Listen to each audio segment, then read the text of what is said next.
ini belakangan ini tiba-tiba kita dikejutkan bahwa Sekjen Partai Demokrat melemparkan sesuatu isu bahwa Partai Demokrat akan menyampaikan gagasan kepada Presiden agar mengkaji ulang kabinetnya ini. Dan oleh berbagai pengamat seperti Bung Samsudin, ya, Bung Haris sudah sampaikan ini kebutuhan apa gertakan. Mungkin kita mulai dari Bung Samsudin. Yang dimaksudkan dengan kebutuhan dan atau gertakan itu apa tuh Bung Haris? Iya, kalau kita melihat isu atau wacana reshuffle sebagai suatu kebutuhan, tentu ada hasil evaluasi atas kinerja kabinet. Setelah sekian lama, sekian waktu berjalan, ada yang tidak perform, sehingga Presiden SBY akan menggantikannya atau memindahkan posisinya. Itu suatu kebutuhan.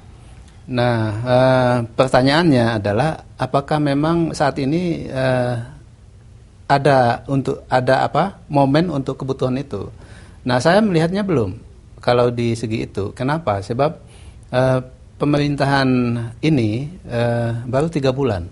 Kabinet Indonesia Bersatu Jilid 2 ini, itu satu. Yang kedua, Presiden SBY sudah menyatakan secara publik bahwa selama 3 bulan atau 100 hari itu dianggap sukses, bahkan di atas 90%. Beliau yang mengatakan, apakah Saudara Hatta Rajasa yang mengatakan itu? Seingat saya beliau juga menyatakan sewaktu di Istana Cipanas. Kemudian yang ketiga, kita sama-sama ketahui bahwa anggota Kabinet Indonesia Bersatu Jilid 2 itu telah melalui tahap tes kelayakan. Itu tes kelayakan apa sinetron juga itu dulu kumpul-kumpul? Ya itu soal istilah aja. Tapi yang jelas Pak SBY sudah betul-betul melihat calon-calon pembantunya di dalam pemerintahan, sehingga untuk 3 bulan ini saya melihatnya belum ada suatu kebutuhan. Kenapa Bung berani mengatakan bahwa ini mungkin gertakan?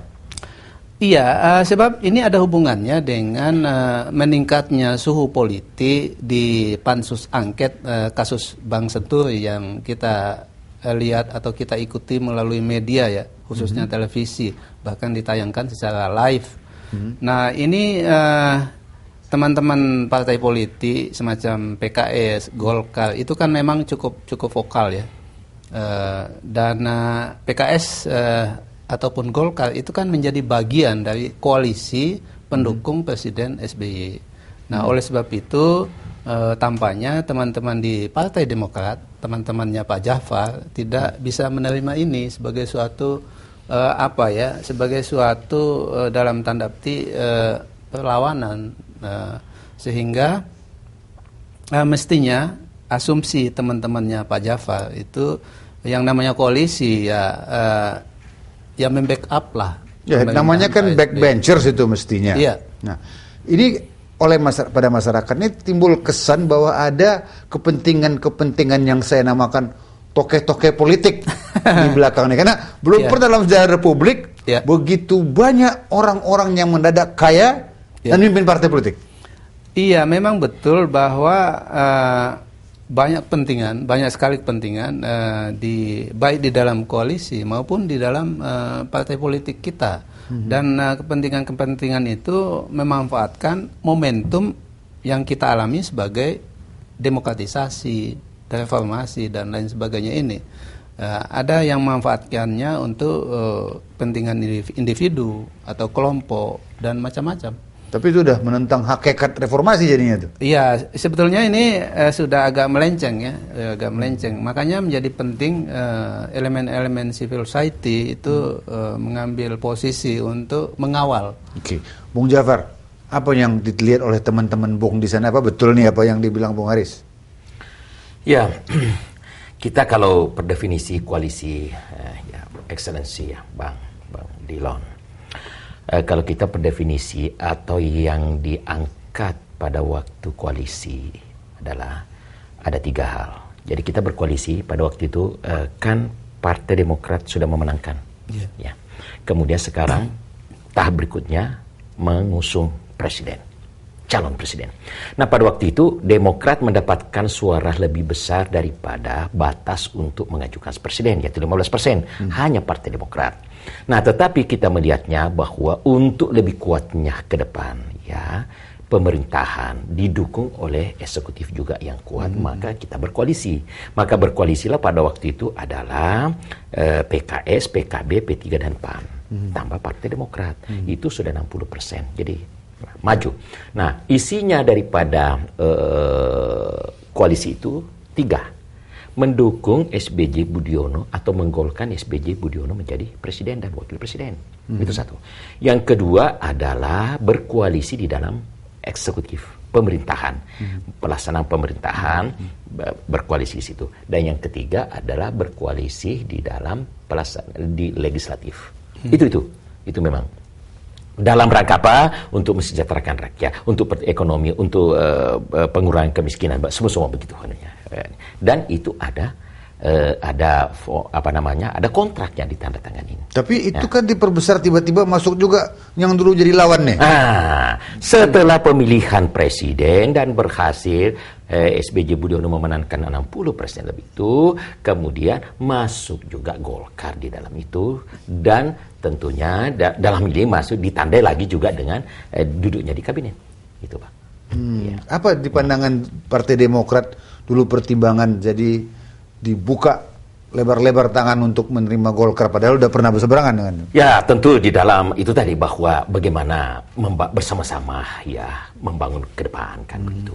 Nah, kemudian bergabunglah. Kemudian sisanya kita menganggap bahwa tanda petik itu adalah oposisi, sehingga sudah enak keseimbangan 60-70 dengan 30 Pak Dilon di situ sebetulnya. Jadi ini kegalauan teman-teman Bung Jafar ini, kenapa nih tiba-tiba datang Saudara Sekjen itu menyampaikan pada Bapak Presiden, tolong di reshuffle?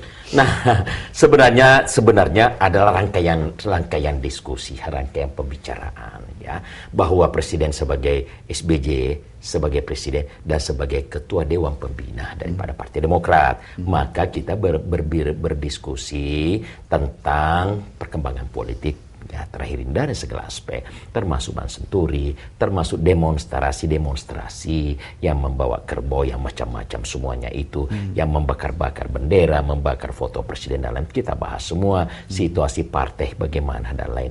Maka memang yang dipanggil waktu itu adalah Sekjen, ya, kemudian Sekretaris Jenderal dari DPP, kemudian ketua fraksi adalah Anas, dan saya dalam posisi wakil ketua fraksi dan juga ketua DPP. Nah, jadi 3 lah diskusilah kita di situ. Nah, di dalam pembicaraan itu termasuk adalah apakah konsekuensi logis dalam sesuatu yang disebut koalisi. Prof Waris tadi sudah mengungkapkan ya bahwa yang disebut koalisi itu secara bersama-sama ya mengawal ya memandang sesuatu persoalan dan ya. Nah, seperti itu. Kemudian apa konsekuensi logisnya kalau itu terasa ada kegamangan? Ya tentu terasa bahwa maka akan berpisahlah atau akan lepaslah daripada fraksi di legislatif. Dan maka kalau berbicara permintaan, berarti kalau sudah tidak, ya yang bersangkutan atau partai bersangkutan kan mengundurkan diri. Nah, Bung Haris, ini apa yang lagi dibilang Bung Jafar nih, dulu Bung Haris pernah tulis buku nih, Reformasi Setengah Hati. Apakah nampaknya ini koalisi setengah hati?